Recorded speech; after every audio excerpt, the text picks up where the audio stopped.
I used to live with my parents, but I moved out after graduating from high school. Living by myself was kinda tough. I had to pay for the rent and pay for the bills. Some nights I would go out with my friends and have fun, then come back home later. Sometimes I party and invite my friends over and stay up all night blasting loud music in the basement.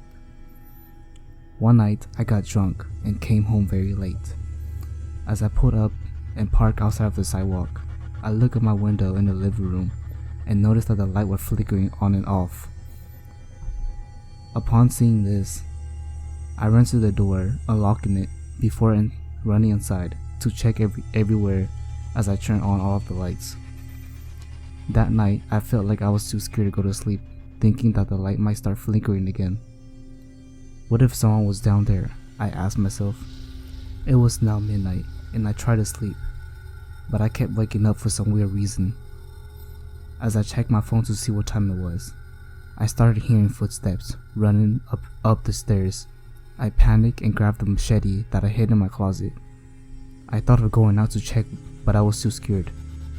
What if there was an intruder out there? Or what if there was a rotten ghost out there running around in the stairs, just like in the stories that I heard back from Laos? As scared as I was, I had to remain calm and wait until morning came, so I didn't sleep at all that night. Morning came and I finally got the guts to walk out of my room to check downstairs. As I made my way downstairs, I saw what it seems to be like dolls and toys all over the stairs. When did I buy these dolls and who put them here? I asked myself. I picked up the dolls and threw them outside as I went to work. I worked the second shift that day.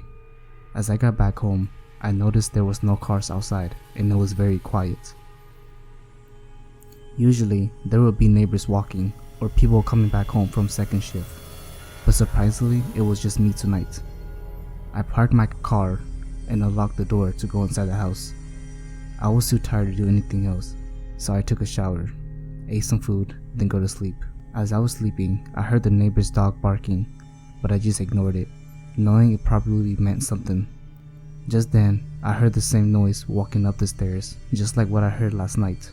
Instead of panicking, I listened closely to see what the thing would do next. The footsteps then got louder and more clear as it got closer to my room. As it got closer to my room, the sound finally stopped for a good 5 minutes. Just then, I heard a giggle from outside of my door. The giggle sounded like a little girl. There was nothing I could do other than pulling the blankets over my head and listen more closely. Big brother, where did you go? The little girl said. I didn't respond. I know that if I responded back, the little girl might come in my room or do something. It felt like 3 hours before the little girl walked back downstairs. I heard her walking into my kitchen and then into the basement. The next morning, I took a day off from work and went to go visit my mom and dad. As much of a man I was, I cried to them and told them what I heard. They tell me if I felt scared, then I could sleep over and they will go find me a shaman. I slept over that night, but I felt like I was still in my house and the little girl was still in the distance watching me.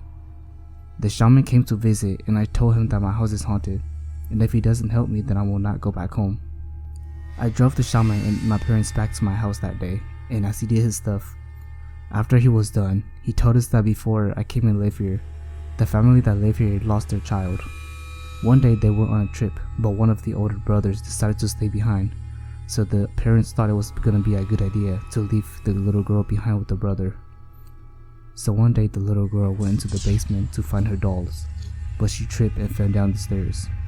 The older brother came to check, but it was already too late. The little girl's head was already cut open and her bones were broken. The family then moved out ever since then. The little girl will usually walk up and down the stairs with her dolls, looking for her older brother, who also stayed in the same room as me at that time. It was hard to imagine living in this house not knowing the backstory of it this whole time. I decided to move out and find a new home, and till this day, I still wonder what would have happened if I opened the door and saw what was going on.